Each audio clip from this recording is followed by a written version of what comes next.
हम लोग अपने लर्निंग प्रोसेस को कंटिन्यू रखते हैं। अभी लाइव मार्केट में जहां पर बैंक निफ्टी ट्रेड कर रहा है, तो हम लोगों ने रिसेंटली जिस प्राइस को टच किया वो 52,200 का प्राइस है। 52,200 के पास हम लोगों ने कल समझा था कि ये एक कंसोलिडेशन रेंज होगी, 52,200 के नियर अबाउट प्राइस और नीचे 51,600। इस रेंज में जब तक मार्केट है तब तक कोई मोमेंटम के लिए हम लोग नहीं देखेंगे। प्राइस इस रेंज में मात्र सपोर्ट रेजिस्टेंस को ट्रेड करेगा। तो ये जो एरिया है ये कल के जो स्विंग लो ब्रेकडाउन हुए उसके वैलिडेशन का एरिया है। अच्छा, कई लोगों ने डाउट किया कि सर वैलिडेशन को समझा दीजिए कि ब्रेकआउट और ब्रेकडाउन को वैलिडेट करना क्या होता है, कि वैलिडेशन को समझा कैसे जाए। ठीक है, जैसे कल प्राइस ने ये लो ब्रेक किया तो इसको यहाँ पे वैलिडेट करके फिर मोमेंटम किया। ठीक है, आज के डे हाई यहाँ पर ब्रेक हुए, तो ये ब्रेक होने के बाद जब ये डे हाई निकला तब ये मोमेंटम आपको यहाँ पे 200 पॉइंट के आसपास का हायर साइड मिलता है। लेकिन ये ट्रेडेबल नहीं, ये नॉन ट्रेडेबल है। देखिए, वन टाइम वन माइंडसेट पे काम कीजिए सर, एक समय पर एक जैसी सोच। अगर आप उस पर काम कर रहे हैं ना तो आपके लिए ट्रेडिंग बड़ी आसान हो जाएगी। ये सारे रिट्रेसमेंट हैं, कोई खरीदारी का भाव नहीं है। हाँ, सप्लाई उठाने के लिए हमको प्राइस को ऊपर लेके जाना पड़ता है कि किसी अच्छे सेलर के पास से लिक्विडिटी उठाकर फिर बाजार नीचे आए।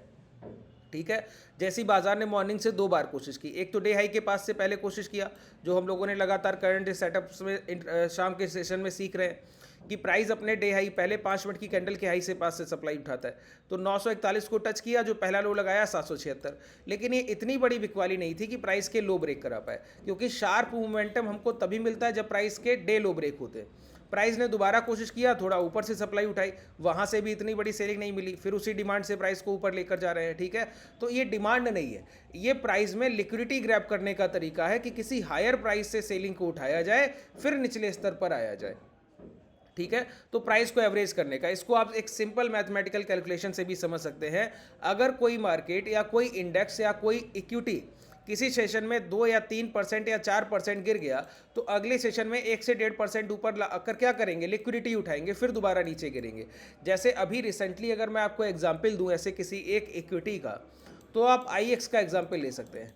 IX में जब से बिडिंग के लिए जो न्यूज़ था, तो उस बिडिंग प्लेटफॉर्म और भी होंगे, तो वहाँ से क्या है, प्राइस 245 के आसपास ट्रेड कर रहा था सर। वहाँ से 245 से जो पहले लो लगे वो 210 के थे। 210 के लो से प्राइस ने इम्पैक्ट मोमेंटम उठाया और 2017-18 के हाई लगाए। अब वो 2017-18 के हाई लगाकर प्राइस ने वहाँ से सप्लाई उठाई। ये 210 से 217 का मोमेंटम क्या है, ये 217-18 के पास से एक सेलिंग उठाने का तरीका है कि हायर प्राइस पे सप्लाई दी जाए, सेलर्स को बेचने का मौका दिया जाए। तो वहां से जब बिकवाली आई तो प्राइस ने फिर लो क्या लगाए, 200 के आसपास के लो लगाए।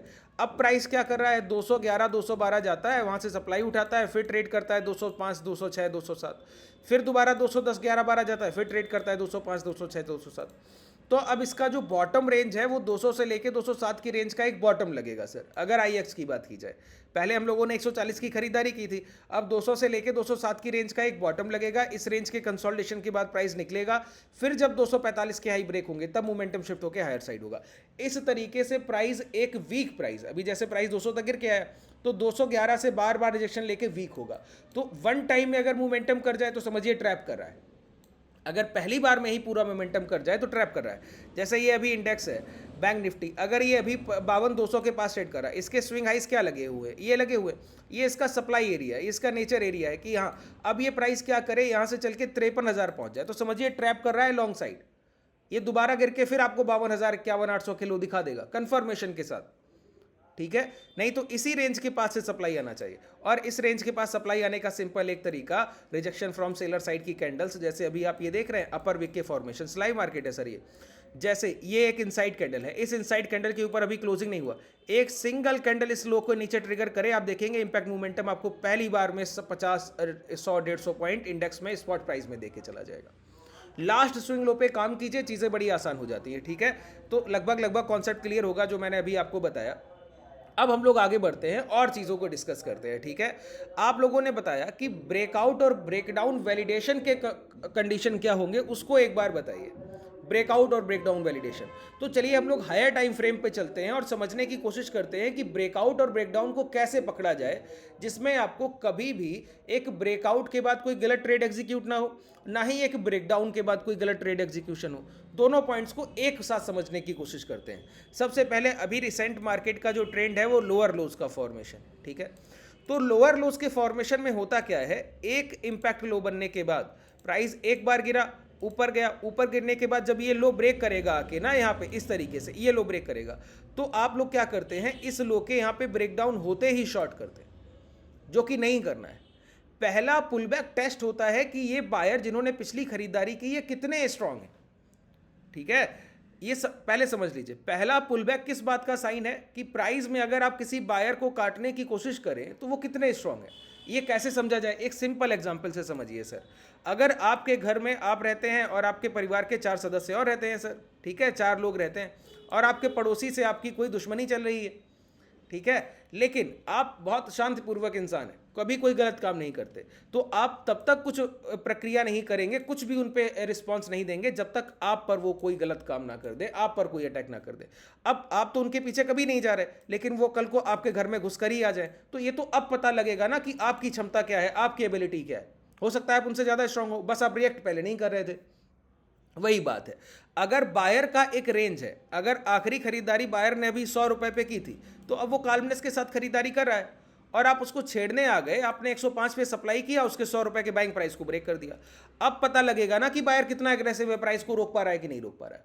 तो पहले इंपैक्ट में कोई स्विंग लो ब्रेकडाउन पर हम लोग शॉर्ट नहीं करते, और पहले इंपैक्ट में कोई स्विंग हाई ब्रेकआउट पर हम लोग शॉर्ट नहीं करते, और वहां पर हमारी नजर इतनी पैनी होनी चाहिए कि हम पहचान लें कि ये ब्रेकडाउन के समय सेलर्स एक्टिव थे और बहुत एग्रेसिव थे, तभी हम शॉर्ट करेंगे। एक ब्रेकआउट के समय हम पहचान लें कि बायर्स एक्टिव थे और एग्रेसिव थे, तभी हम लॉन्ग करेंगे। तो इसके लिए क्या चाहिए, एक परफेक्ट बॉडी साइज कैंडल से डाउन ब्रेकडाउन या ब्रेकआउट, और उसका वैलिडेशन। वैलिडेशन का मतलब होता है कि अगर, जैसे अभी मैंने आपको एग्जांपल दिया ना कि ये आपका घर है और आपके घर में आपके पड़ोसी घुस गए आपको मारने के लिए, अगर वो पहले कमरे से ही लौट आ रहे हैं मतलब आपने उनको यहीं रोक लिया है, और अगर आपके वो बेडरूम तक पहुंचे जा रहे हैं तो समझ लीजिए फिर उन्होंने हर हाल में आपको पीछे पछाड़ दिया, ठीक है। अब आप पूरी तरीके से मारे गए सर। वही बायर्स के साथ एक बार में, पहली बार में अगर आप 100 के प्राइस को बहुत आसानी से समझिए, बहुत सिंपल कॉन्सेप्ट के साथ ट्रेड करना सीखिए सर।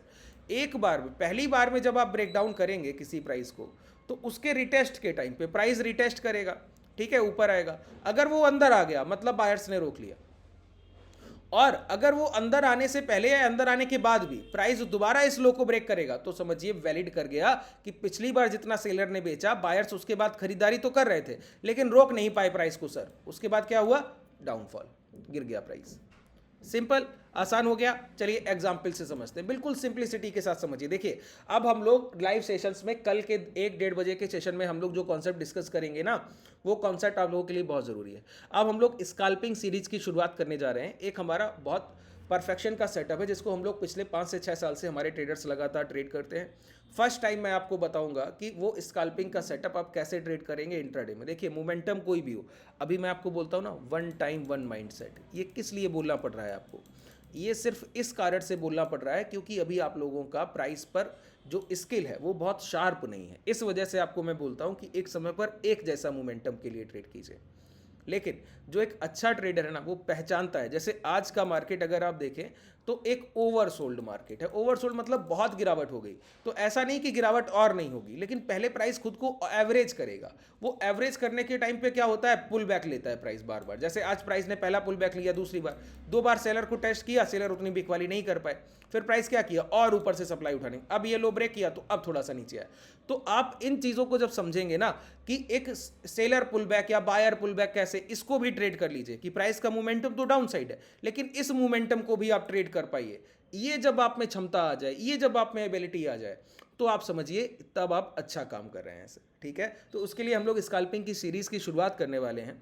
आप लोग जितना हो सके इस चैनल को शेयर कीजिए, इस सेशन को शेयर कीजिए और एक अच्छी नॉलेज लोगों तक पहुंचाइए, जिससे हमारा कम्युनिटी इतना बड़ा हो और इतना स्किलफुल हो कि जो भी हम लोग पोजीशंस को ट्रेड करते हैं और जिस सेंटीमेंट को ट्रेड करते हैं उसको लगभग हर जगह बहुत अच्छी तरीके से ट्रेड किया जा रहा हो, ठीक है। इंस्टीट्यूशंस को पैसा देने से कोई फायदा नहीं है। एफएनओ में सर बहुत पैसा आप लोग गवा देते हैं। अब समझिए, बहुत ध्यान से सुनिए, एक एक पॉइंट को हम लोग बहुत क्लैरिटी से आगे बढ़ेंगे, फिर समझते हुए आगे जाएंगे, ठीक है। ब्रेक डाउन वैलिडेशन, अभी मोमेंटम डाउन साइड है कि नहीं है, अभी मोमेंटम कैसा है, डाउन साइड है। अभी देखिए ये इनसाइड कैंडल, अब ये हाई ब्रेक नहीं हुआ, क्यों, क्योंकि अपर विक का प्राइस है, ठीक है। जैसे ही प्राइस ने इसको ब्रेक डाउन किया तो ये देखिए 132 से प्राइस किया। इस तरीके की स्कैल्पिंग आपको करनी आनी चाहिए सर, प्राइस का मोमेंटम कैसा भी। अगर छोटे टाइम फ्रेम में ये सारे काम आप अच्छी तरीके से निपुणता से कर लेंगे, आपके लिए ट्रेडिंग बड़ी आसान हो जाएगी, ठीक है, चलिए अब अभी अगर आप देखें तो हायर टाइम फ्रेम पर प्राइस का मोमेंटम क्या है, डाउन साइड। एक एक पॉइंट को आसानी से समझते बढ़िए, प्राइस का मोमेंटम क्या है, डाउन साइड है।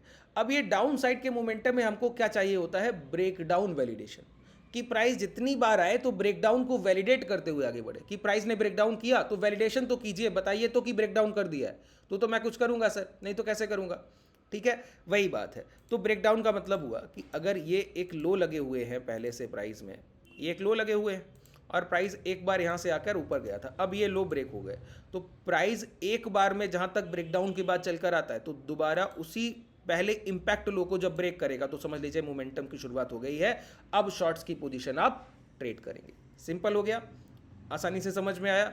अब देखिए ये कल का प्राइस है सर, ठीक है, कल का ये लो लगा और इसके पहले छोटे टाइम फ्रेम पे चले जाइए तो और अच्छे से आपको समझ आएगा, बेहतर तरीके से समझिए, ठीक है, टाइम लेके समझिए जिससे आपको आसानी हो। बड़े टाइम फ्रेम पे, आवली टाइम फ्रेम पे आते हैं, ठीक है, आवली टाइम फ्रेम पे एक एक पॉइंट को डिस्कस करते हैं।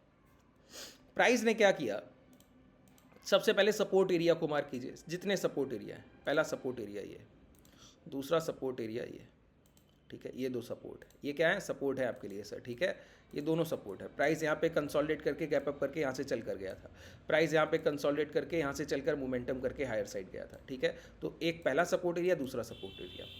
प्राइस क्या कर रहा है, इन दोनों कैंडल्स का छोटे टाइम फ्रेम पे आइए, मार्क कर लिया ना, मार्क करने के बाद छोटे टाइम फ्रेम पे आइए, 10 मिनट के टाइम फ्रेम पे आइए।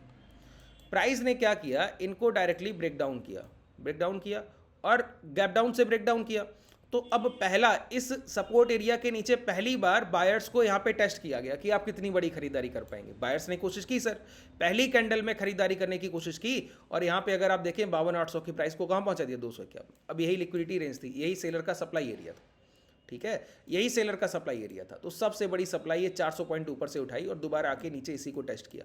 अब पहली बार में आपने खरीदा 52,800 से लेकर कहाँ तक, प्राइस को 52,245 तक। सोचिए आपने 400 पॉइंट आप ऊपर लेके गए प्राइस को, और फिर भी जब दोबारा खरीदारी का मौका आया तो यही 52,850 से आप 53,000 को भी नहीं ब्रेक कर पा रहे, वहीं पे प्राइस को कंसोलिडेट करना पड़ रहा है, ठीक है। इसका मतलब है आप एक अच्छे खरीदार होते तो इस हाई के ऊपर प्राइस को लेके जाते, लेकिन इस हाई के ऊपर जाने से पहले पहले प्राइस ने क्या किया बताइए, इस लो को ब्रेक करके ब्रेक डाउन कर दिया। अब जैसे ही इस कैंडल का लो ब्रेक हुआ और इस कैंडल का वैलिडेशन हुआ, पहले लो ब्रेक और फिर इस कैंडल के लो जैसे ही ब्रेक डाउन हुए तो आपको एक मोमेंटम मिलता है। ये ब्रेकडाउन वैलिडेशन का एक सिंपल अप्रोच है। आज के कल के सेशन में प्राइस ने क्या किया, ये जो सपोर्ट एरिया है इसको ब्रेक डाउन किया, ब्रेक डाउन के बाद ये लो लग गए, लो लगने के बाद प्राइस ने फिर उसी प्रक्रिया को दोहराया, क्या कि गैप डाउन करके इस ब्रेकडाउन को वैलिडेट कर रहा था। तो देखिए किसी भी गैप अप और गैप डाउन से वैलिडेशन नहीं होता है, क्लोजिंग से होता है। क्लोजिंग का मतलब समझते हैं ना सर, प्राइस को क्या करना चाहिए कि अगर ये मेरे लिए रेजिस्टेंस है, इसके ऊपर एक कैंडल क्लोज कर गया, अब प्राइस यहाँ कहीं भी रुकता रहे, इस इंपैक्ट हाई के ऊपर एक कैंडल जब तक क्लोज नहीं होगी तब तक के लिए मेरे लिए कोई मोमेंटम की मान्यता नहीं रहेगी, मेरे लिए मोमेंटम ना के बराबर है सर बाजार में, ठीक है। इसी पॉइंट को समझिए। तो यहां पे प्राइस ने क्या किया, गैप डाउन किया, कोई मोमेंटम के लिए इसके नीचे का एक क्लोज चाहिए हमको, गैप डाउन नहीं चाहिए, यहां पर क्लोजिंग चाहिए सर। तो क्लोजिंग के लिए क्या करना होगा, प्राइस को अब क्या प्राइस कर रहा है पता है, इसी तरीके का फॉर्मेशन कि ऊपर सेलर इतने बड़े कहां मिलेंगे जो ये मोमेंटम दे पाए।